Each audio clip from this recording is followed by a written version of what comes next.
Alors du coup, les outils et méthodes de la fonction achat, on va aller voir donc un peu plus, on va parler un peu plus de coûts et on va commencer à faire des petits exercices aussi par rapport à ça.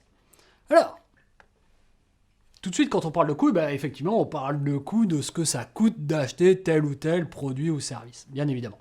Donc il y a un prix d'achat, le prix entre guillemets affiché chez votre fournisseur. Mais il y a aussi le prix que vous pouvez avoir associé, par exemple, si vous devez acheter des outils pour utiliser telle ou telle chose, ou des pièces de rechange, ou des accessoires qui vont venir donc s'ajouter éventuellement. Vous allez aussi avoir un coût de mise à disposition, par exemple du conditionnement, de l'emballage, les transports, les assurances, etc., qui vont amener et qui vont faire grossir le coût. Tout ça, c'est ce qu'on appelle du coût facturé. Mais vous n'avez pas seulement ça en termes de coût. Vous avez aussi un coût d'acquisition, ou plutôt un coût de passation de commande. Alors, on va me dire, mais c'est quoi ce coût de passation de commande? Eh bien, c'est tout simplement le coût du temps qui passe. On sait très bien que le temps, c'est de l'argent. Si vous avez, je ne sais pas, votre service achat qui bosse pendant plusieurs heures sur une commande, il faut bien payer les employés. Donc du coup, ça a un coût. Mais aussi le coût peut-être de l'utilisation des matériaux. Du coup, effectivement, ça peut aussi représenter quelque chose. Il peut y avoir aussi un coût de documentation et de fourniture. Certaines entreprises vont vous faire payer peut-être de la formation, peut-être des documents qui vont vous servir pour pouvoir utiliser ce qu'ils sont en train de vous vendre. Vous aurez aussi un coût, certainement d'ailleurs, un coût de possession, notamment, et là, je n'ai pas besoin de vous le dire, mais vous avez certainement compris quand on parle de coût de possession. À votre avis, quel est le premier coût de possession? Bien évidemment, les frais de stockage. Les frais de stockage qui vont avoir un coût. Le bâtiment, l'électricité, plus les ressources financières immobilisées pour ce stock. Donc, ça peut être des pertes sur le stock, ça peut être des frais financiers qui vont être engendrés dans ces coûts de possession. On y reviendra puisqu'on reparlera effectivement dans un autre cours de la gestion des stocks. Enfin, le coût de la non-qualité. Il peut y avoir un véritable coût, comme on le voyait pour le film plastique tout à l'heure, c'est un coût de non-qualité. Mais aussi un coût de destruction. Parfois, vous aurez à la fin de l'utilisation de votre matière première ou de votre machine que vous avez achetée, un coût éventuel de destruction qu'il faut aussi prendre en considération. Allons faire un petit exercice pour un peu plus se rendre compte de comment ça se passe. Ok, prenons un exemple.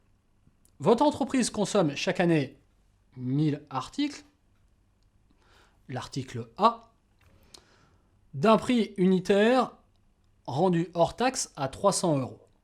Donc, le coût d'acquisition est de 100 € par commande. Ok. Le coût de possession représente 20% de la valeur d'achat. Ok. Et votre entreprise passe 4 commandes par an. Votre fournisseur vous propose d'ailleurs une remise de 5% s'il vous livre tout en une seule fois. Alors, la question est la suivante. Avez-vous intérêt ou non à accepter la proposition, justement, de ces fameux 5% s'il vous livre en une seule fois? On reprend. Votre entreprise consomme chaque année 1000 articles A. Un prix unitaire à 300 € par article. Coût d'acquisition 100 € par commande. On s'en souvient qu'on en fait 4.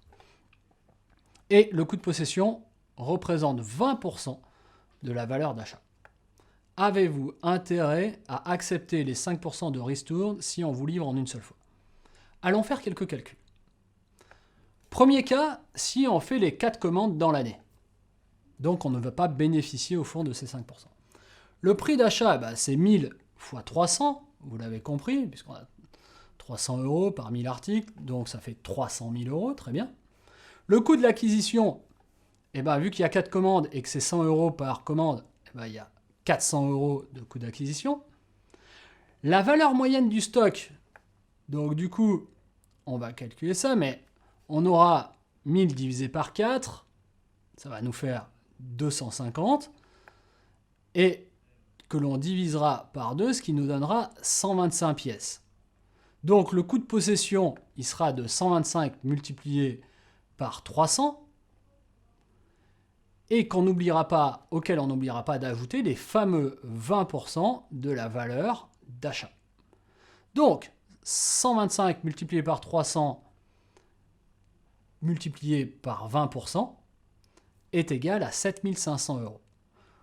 Coût total, donc on arrive à 307 500, plus les 400, 307 900 euros. Donc, j'ai un cas où ça va me coûter effectivement 307 900 euros avec cette marchandise. Le deuxième cas, si je fais seulement une commande par an, et je vais bénéficier donc des 5%. Le prix d'achat, donc c'est toujours pareil, on a 1000 euros, mais plutôt que d'être à 300 euros l'unité, vu qu'on a 5%, eh ben, on va le toucher à 285. On aura donc 15 euros de moins par article. Donc 1000 fois 285 égale 285 000. Coût d'acquisition, plutôt que d'avoir 4 fois 100, vous aurez 1 fois 100. Donc ça va vous coûter 100 euros, très bien. Par contre, la valeur moyenne du stock, qui au départ était de 125, là va être de 1000 divisé par 2, simplement donc de 500 pièces à chaque fois. Et du coup, il va falloir faire 500 multiplié par les 285, donc notre nouveau coût, hein, puis c'est 300 moins 5%, donc 500 fois 285, excusez-moi.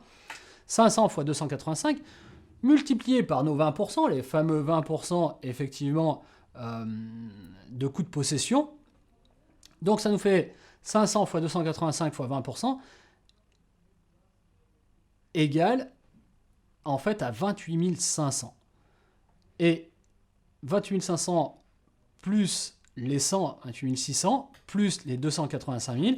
Alors ce que je vais faire, je vais faire comme vous, je vais prendre la calculatrice ici, parce qu'il y a une toute petite erreur dans l'énoncé, plus, donc, plus 285 000, et ça nous donne bien 313 600.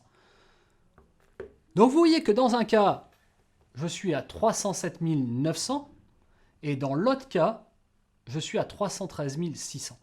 Donc bien évidemment qu'on a intérêt à prendre le premier cas. Et pourtant, on ne va pas bénéficier de ces 5% de remise.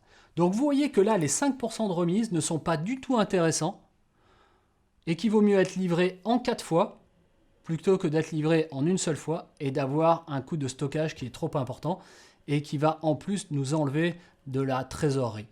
Donc, réponse à la question « Avez-vous intérêt ou non à accepter la proposition ?» La réponse est non. On n'acceptera pas la proposition des 5% et de la livraison en une seule fois. On va garder la proposition en 4 fois. Ce qui, au passage, très entre nous, ne vous empêche pas de négocier 1 ou 2% de ristourne. Donc c'est ça la fonction achat, c'est de comprendre effectivement ces différents aspects et qu'à un moment donné, effectivement, on ne va pas s'arrêter juste au prix ou aux éventuelles ristournes ou remises. Sur le plan de la négociation, c'est plutôt un état d'esprit. Là encore, l'acheteur doit instaurer au fond un climat positif, coopératif et confiant. Vous allez devoir construire une véritable relation avec votre fournisseur. Ça va de la courtoisie à l'accueil jusqu'à l'écoute et au respect du fournisseur, en passant par la prise en compte des contraintes de ce même fournisseur, mais aussi l'objectivité, de l'honnêteté, etc. L'idée, c'est d'avoir vraiment cette notion de partenariat, de travailler main dans la main, c'est ça qui est le plus important. Il y a 3 phases vraiment dans notre négociation. Première phase, connaître. Connaître quoi ? Savoir quel est le pouvoir de décision au fond du vendeur et quelles sont ses motivations et celles de son entreprise. Pourquoi il a envie de travailler avec vous ? Qu'est-ce qui fait que c'est intéressant pour lui de bosser avec vous ? Ensuite, il va y avoir une notion de convaincre. Au fond, l'argumentation doit pouvoir donc convaincre effectivement le client que le produit va satisfaire aux besoins et au mieux les intérêts de l'entreprise.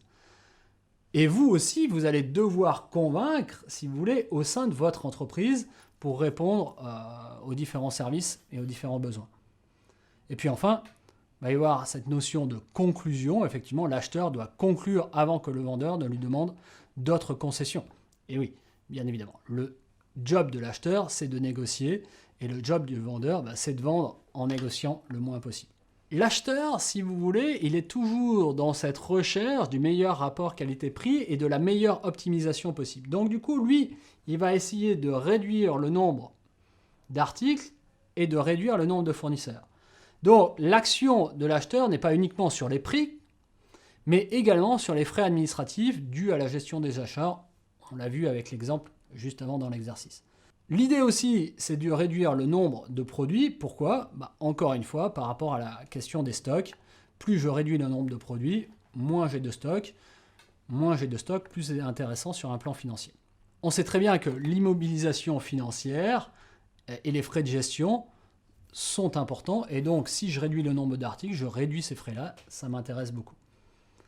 Aussi, le nombre de commandes va diminuer, donc ça peut être intéressant. Mais attention, encore une fois, à pouvoir avoir l'ensemble des matières ou des services, des produits en temps et en heure pour pouvoir faire en sorte que l'entreprise fonctionne correctement. On va voir aussi la simplification des réceptions et des règlements et des factures. On va chercher à automatiser tout ça. Et on va essayer de la négociation sur moins d'articles, mais pour une qualité, au fond, supérieure, ou peut-être même pour plus de qualité, c'est-à-dire moins d'articles d'un côté, moins de livraison d'un côté, pour plus de quantité à chaque livraison, ce qui peut être intéressant aussi pour nous. Ou vice-versa, suivant le contexte économique dans lequel on est, suivant l'espace de stockage qu'on a, et aussi suivant la capacité de trésorerie que l'on a.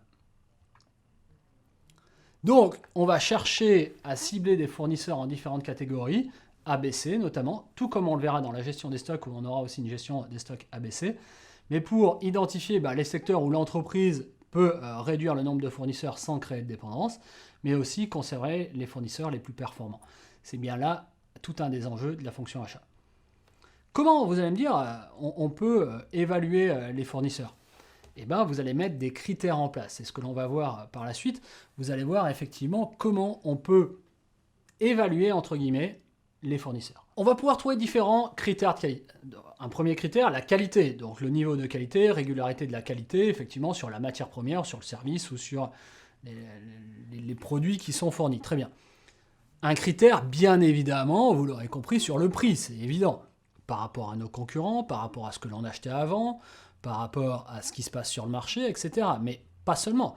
Aussi, un critère de délai. Le délai moyen, vous pouvez être livré toutes les semaines, vous pouvez être livré tous les 3 jours, vous pouvez être livré, je sais pas, une fois par mois, j'en sais rien. Mais du coup, et aussi très important, le respect de ces délais de livraison. Aussi un critère SAV.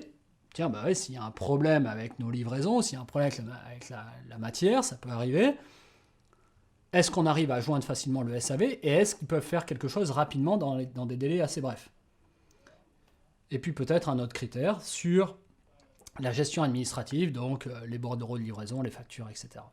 Et là, je vous invite aussi, encore une fois, à descendre en dessous de la vidéo, à scroller down, et vous allez tomber à un moment donné sur le petit chapitre évaluation des fournisseurs, où vous allez avoir comme une toile d'araignée au fond, et vous allez voir qu'on aura placé tout autour de cette toile d'araignée les différents critères. Qualité, constance de la qualité, prix avec la concurrence notamment, stabilité des prix, délai moyen, respect des délais, réactivité de dépannage quand il y a besoin, rigueur administrative. Et là, dans votre tableau comparateur, vous allez avoir effectivement un graphe qui va vous donner l'ensemble de ces critères et qui va vous permettre de façon tangible de pouvoir choisir un fournisseur. Donc je vous laisse effectivement découvrir ça juste en dessous de la vidéo, c'est tout en bas. N'hésitez pas à promener votre souris et à découvrir un peu plus ce tableau et à comprendre ce qui se passe là-dedans. Allons voir maintenant l'approvisionnement et la gestion des stocks. C'est quelque chose qu'on va commencer à regarder et qu'on développera plus tard dans un autre cours. Je vous retrouve tout de suite pour le chapitre 6.